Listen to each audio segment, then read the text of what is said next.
Hey guys, Matt, Nomadic Native back with you. Thanks for tuning in. Several of our subscribers have asked recently about RVing with pets and how we do that. And what I wanted to talk about in this video is how that's changed for us since going from the 2004 Sightseer that we had to the 2017 Forza that we're in now. One of the things that you always have to think about when you're RVing with pets is taking care of their medical stuff. Now, we have a home base here. You guys know that. We're sitting here at the house right now, boondocking in the driveway. We'll probably be leaving either tomorrow or the next day, headed east for another 6-month trip. Or just, we haven't even moved back into the house, so we're still living in the RV since last July. And there's no end in sight. So anyway, while we're here at the house for Maria's appointment, we've taken care of getting our dogs their flea and tick chewables, all the stuff for the cat, made sure all their shots are up to date, their rabies and all that stuff. So all that's taken care of before we take off. If there's a problem on the road, well, there's vets everywhere. Being not city dwellers, being from out in the country where we deal with animals a lot, we take care of a lot of stuff ourselves. Maggie has a bad skin allergy. Sometimes a little bit of Benadryl will help that. If they have an upset tummy and they get loose in their stool, I'll give them some Pepto-Bismol. They get regular wormings, with a broad spectrum wormer. These days you can buy it at Walmart as long as it takes care of the four different kind of worms they can get. It's a broad spectrum and it'll take care of it. One of the things that is of major concern to all RVers, bar none, is there comes a time when you're going to have to leave your pets behind in your RV so that you can go and get something done, whether that's grocery shopping or doing laundry or whatever it is. There's going to come a time when you're going to have to do that. Now, if you happen to be in an RV park, like one of the snowbird RV parks that we was in over in Arizona, in Tucson, there's most likely going to be somebody in that RV park that is walking dogs.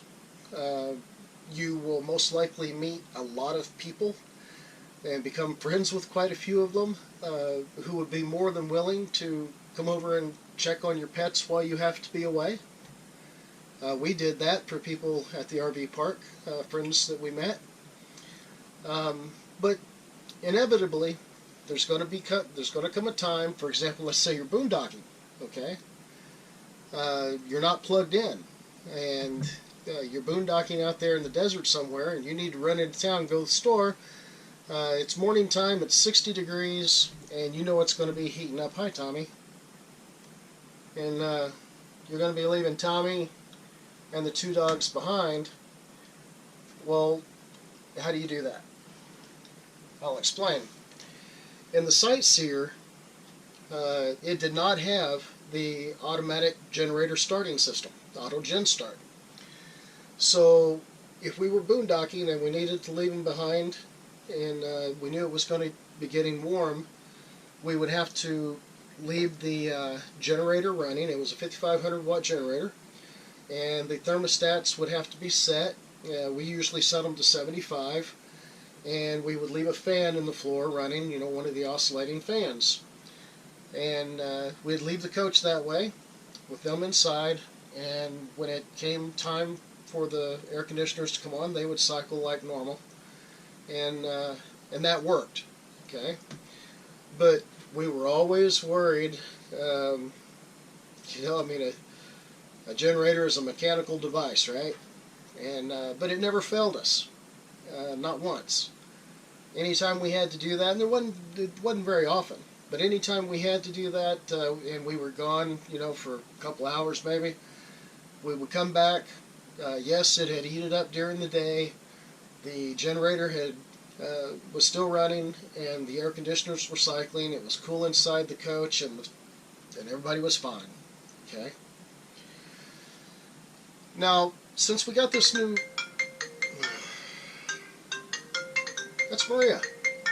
Okay, so now with the new Forza, things have changed quite a bit, because the new Forza has a 6,000 watt quiet diesel generator, and it also has the auto generator start system, and I'm going to show you how all that works. Now, before I show you that, what I want you to understand is the components that I'm going to show you, they're all programmable. And the reason I'm telling you that is because you could have the exact same RV that I have sitting right next to me, and these systems might work a little bit differently, okay? Because our programming may be a little bit different or something of that nature. So I'm going to explain to you how it works for us. I hope if you have the auto gen start, maybe it works similarly for you, but I can't guarantee it, okay? So read your books. But anyway, here's how it works for us. So that's the kind of fan I'm talking about that we leave running. Okay, it's just a 3-speed fan that oscillates back and forth and blows into the coach and keeps the air circulating. Now, we're boondocking right now, and you can see that this is the thermostat, and you can see it's 73 outside, or it's 73 inside here. This is the power line, the power control system. You can see that it says no service. If we were plugged into 50 amp, it would tell us we have 50 amp service. If the generator was running, it would tell us that we have generator service. This is the auto gen start system. Okay, and this is the inverter, and this is what we're running on right now on the inverter. So if I needed to leave the dogs behind in the coach, okay, so it's here's the thermostat. You can see that it's 73 degrees in here. The first thing I would do is I would set the thermostat to 75, because that's the temperature that I want to keep the coach at while I'm away. And then I would turn this to cool. And you can see that it's set to auto, the fan's set to high. Okay, when I do that, nothing's going to happen because it's set to 75. Okay. Now, the auto gen start system down here will do two things.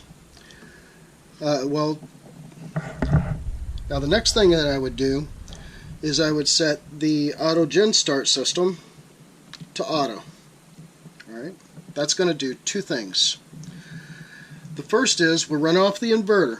So if the battery bank gets low, the auto gen start system will start the generator, charge the battery bank, and then turn the generator back off. The second thing it'll do is that if the thermostat needs to run the air conditioner, the auto gen start system will start the generator, and the air conditioners will start cycling on and off as needed according to the thermostat, whatever temperature it's set to. But there's a difference. The generator will not shut back off. The auto gen start system will not shut the generator back off. When we get back, the generator will still be running, the air conditioners will still be cycling, and the coach will have power to everything. Once the auto gen start system determines that the air conditioners need to run, it just assumes that it's heated up and they're going to continue to need to run, so it does not shut the generator back off. And that's how it works. Using that system, we're able to take off, not for very long periods of time, but if we need to, run to the store and do our grocery shopping or anything like that at all, and we need to leave the animals behind, it works great. And so, look, we really appreciate you guys watching our videos. Thanks for that. If you're not a subscriber, we invite you to subscribe and follow along. If you have any questions, please leave them in the comments below. Thanks again for watching the video, guys. We'll see you soon.